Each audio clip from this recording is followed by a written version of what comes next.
badgers, as you know, are a protected species, and yet your department annually culls 6,000 of them in a practice which the Irish Wildlife Trust has described as inhumane and barbaric, citing many instances of lactating females being culled while their cubs are left to starve underground.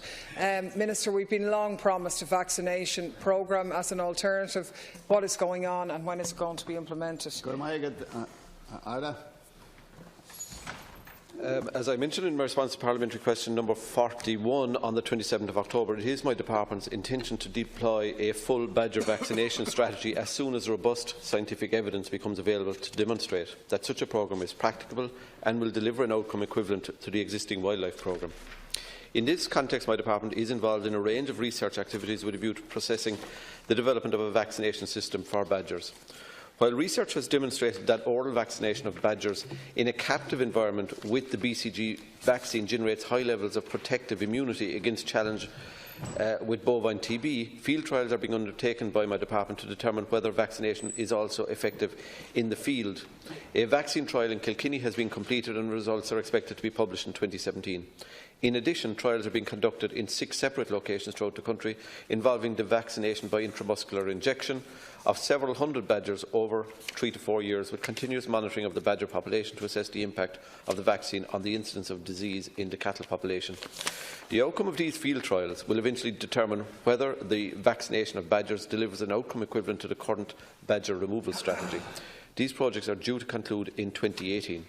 It is also the case that there is currently no TB vaccine licensed for anything other than humans in Ireland, and any new preparation for badgers would have to be licensed under the EU medicines legislation.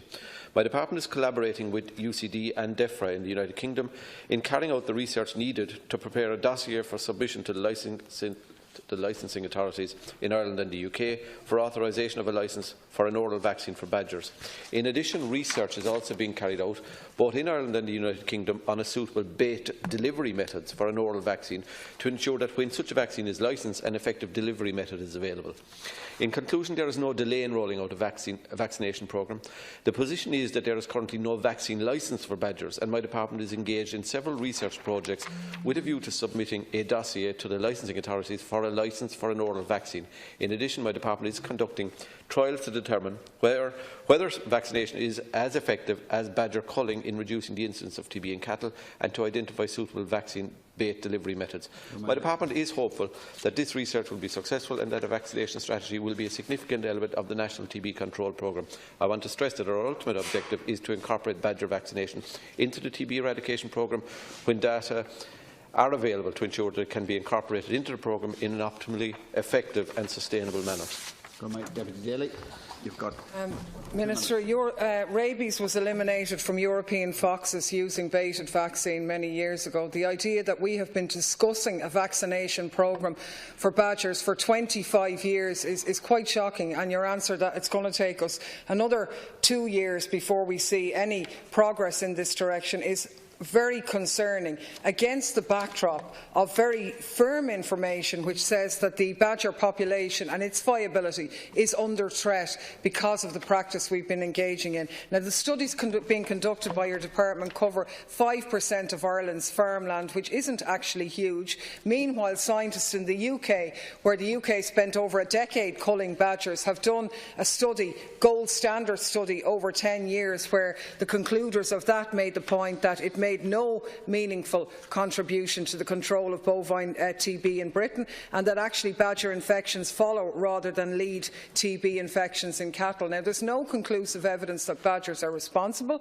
If anything, the information is very, very contradictory, and while TB has fallen, it's very much linked to other measures as well, and we need to look at the viability of the badger population as well. So I'm really appealing that we do everything possible to move in a direction where everybody says we need to go. Thank you, Deputy. Minister. There is another side to this debate, Deputy, which I think you're blindsided to, and that is the enormous hardship that a TB outbreak brings to the farming community. And I know this because I represent those people in my constituency. And when a dairy herd or a beef herd or a suckler herd is wiped out by TB, you know, farmers, in conjunction with the department, are most anxious to find out whether it was an issue relating to contiguous herds or what the source was. And very often, the finger is conclusively pointed at badger sets. And that's why we're not operating in isolation on this. We're working with the UK authorities to find out what is the most effective way to deal with this. And we're cognizant of the legislation that gives badgers protected status. But in the order of priority, personally, the livelihood of farmers and their herds takes precedence. Now, we're doing everything possible to work to a situation where we can get a vaccination programme, but there is no vaccine.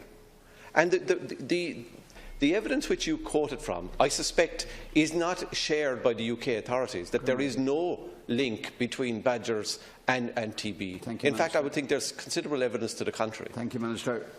Final supplementary, Deputy.